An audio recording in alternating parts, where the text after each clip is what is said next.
Hello, students. This is going to be the part three of our second lesson for World History 1, the rise of Greek city states.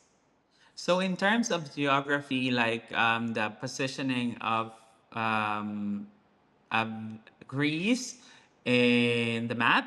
So, Greece is part of the Balkan Peninsula, which mountains divide the peninsula into isolated valleys because by geographical situation or because of geographic isolation, they did not build a large empire. Instead, they built many small city states, and it would actually led to endless rivalry to frequent wars. Continuing the situation or setup of geography of Greece, you can see that the seas were a vital link to the outside world, and the Greeks became excellent sailors because of geography. You can see the peninsula, their access to the Mediterranean. They need also to expand because of limited farmland. So the seas have been really an important part in their geography. Now let's talk about governing the city states.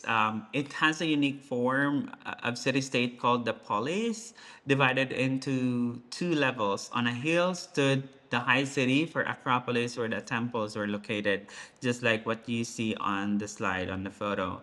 Below lay the walled main city. So under that photo, you would see the main city. So, in terms of governance or government, and in the ancient Greece, they would have the monarchy. When you say monarchy, it's a government in which a king or queen exercise central power. You would actually be familiar with this because here in Cambodia back then, it is also in a monarchy governance. And then eventually, the from the king and queen, the power shifted to a class of noble landowners. Aristocracy ruled by a landowning elite. That's what happened to the governance in ancient Greece. The more land that you have, the higher or the more authority that you would have as well. So as trade increased, a wealthy middle class developed that challenged the land-owning nobles. So oligarchy, from aristocracy, you would have oligarchy now, power controlled by a small, powerful elite, usually from the business class. So not just owning a land, but also um, owning some businesses. Now let's talk about the warfare. How have they set up their soldiers during that time? So 650 BCE, iron weapons replaced bronze because it was less expensive.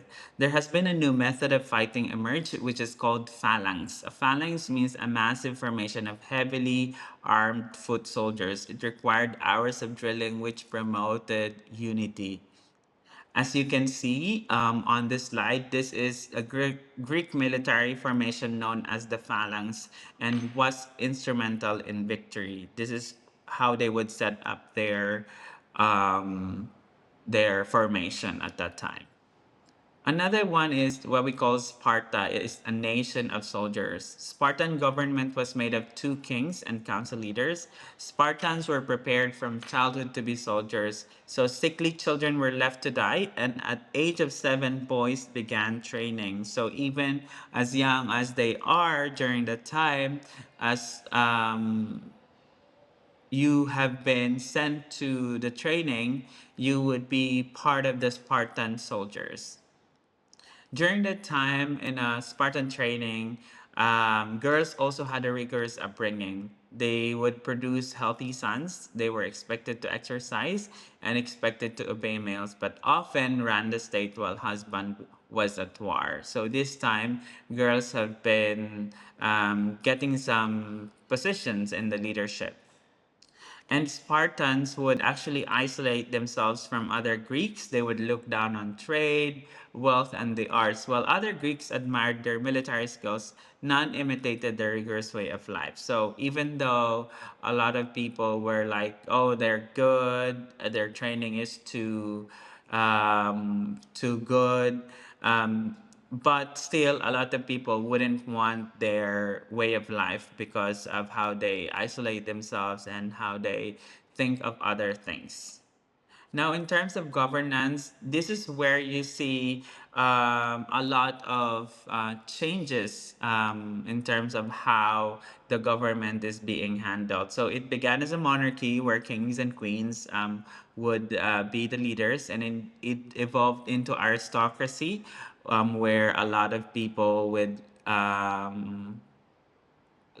landowners would be the leaders, and because of discontent among the middle and lower classes slowly moved towards democracy.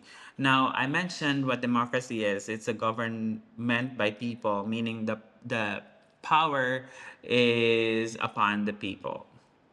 Now, in 594 BC, Solon was appointed as an archon and made many reforms. When you say archon is a ruler, one that is in a public office, many reforms that outlawed slavery, opened high offices to more citizens, and then he introduced economic reforms. Another reformer during that time is the name Cleisthenes.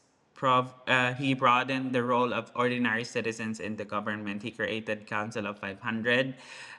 This Council of 500 would prepare laws for the assembly and supervise daily work of the government. This made the assembly a genuine legislator. However, by modern standards, Athenian democracy was quite limited. Why? Because only male citizens could participate at that time. No women or slaves, which made up of a majority of the population, are able to participate. And obviously, in terms of religious beliefs, you would see a polytheistic belief, which is believed in many gods. I believe in the ancient Greece, 12, they have 12 gods and goddesses, and believe that their gods lived in Mount Olympus, and they honor their gods with temples and festivals. That's about it. Students, this is the end of our lesson two, which we have three parts: part one, part two, and part three. Part one talking about the invasion, part two talking about the legacies, and then part three, the governance of the city states of Greek. So that's about it. Hopefully you have learned something, and make sure that you're able to watch this video to follow and listen and follow and looking at the command translation as well. And yeah, I would be just sending you some things to, or like a quiz to answer. Thank you so much, and God bless you.